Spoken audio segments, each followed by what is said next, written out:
এখানে আমার ওয়াজের দরকার নাই, পেন ড্রাইভের মতো যদি খোলা যেত, এটা পেন ড্রাইভের মতো শুধু স্ক্রিনে লাগায় দিতাম, হাজারো কান্না হাজারো হাসি এখানে লুকানো আছে। আমরা প্রবাসে চিনি, মানুষের কান্না আমাদের এখানে লুকানো আছে। প্রবাস বড় শান্তির জিনিস না, বড় কষ্টের জিনিস যে প্রবাসে ছিল। কবির কথাই সত্য। হায় হায়, ঈদের দিন যখন আসে তো প্রবাসী বলতে থাকে, ঈদ के दिन सब मिलेंगे अपने अपने यार से, मैं मिलूंगा दर्द गम की पत्थरी दीवार से। এটাই সত্য। প্রবাসে যখন ঈদ আসে না, হায় হায়, আজকে তো ভিডিও কল।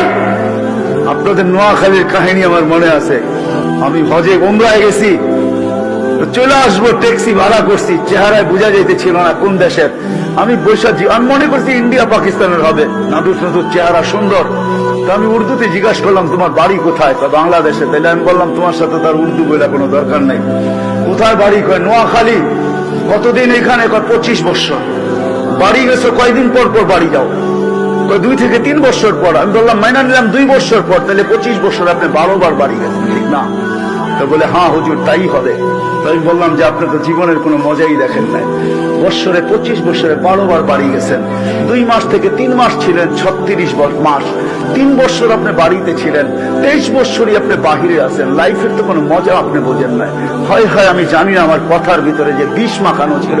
সে হ্যান্ডে গাড়ি চালানো ছেড়া দিয়া সাইড করে চোখের পানি ছাড়া দিছে। হুজুর আপনি বোঝেন, আমার পরিবার পরিজন বোঝেন। আমার মেয়ে আজকে আমাকে ফোন করছে, তার নাকি ক্যালকুলেটর লাগবে, সায়েন্টিফিক ক্যালকুলেটর লাগবে। একটা ক্যালকুলেটর বাহির হয়েছে সায়েন্টিফিক, তার লাগবে। আমি ট্যাক্সি চালাই, সকালবেলা বাহির হই, বিকালে ফিরি। পোশাকটা আমার নিজের হাতে ধুইতে হয়। কখনো আমি এমন ক্লান্ত হই যে ফ্রিজের ওই ঠান্ডা খাবার খাইয়ে ঘুমায়া পড়ি। মা বাবা সন্তান হওয়ার পরে নিজের জন্য বাঁচে না। সাহাবী রাসূল বলতেছিল, ওই দিন থেকে আমার বাঁচা আমি ভুলে গেছি, তোর জন্য বাঁচতেছিলাম। হায় হায়, লম্বা কাহিনী। আমি বুড়া হইতেছিলাম, তুই জওয়ান হইতেছিলি। আমার যৌবন তোর ভিতরে স্থানান্তর হইতেছিল, আর আমি বুড়া হইতেছিলাম। আমার যৌবন তোর ভিতরে ট্রান্সফার হইতেছিল। লম্বা। শেষ পর্যন্ত বৃদ্ধ মনে মনে বলতেছিল, তুই আমাকে বাপ না ভাবতি, একজন হিতাকাঙ্ক্ষিত ভাবতে পারতি যে আমি তোর জন্য কিনা করছি। তুই আল্লাহ রসুলের কাছে আমার বিরুদ্ধে অভিযোগ।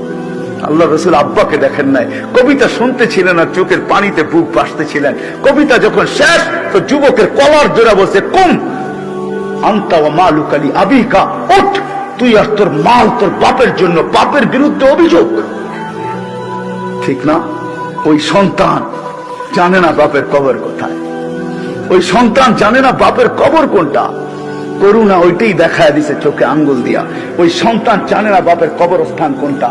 ওই সন্তান বাপেকে পিপি পরা, মাস্ক পরা, হ্যান্ড গ্লাভস পরা, ওই সন্তান 2 ফোঁটা চোখের পানি দিয়ে বাপকে কবরে রাখতে পারে নাই।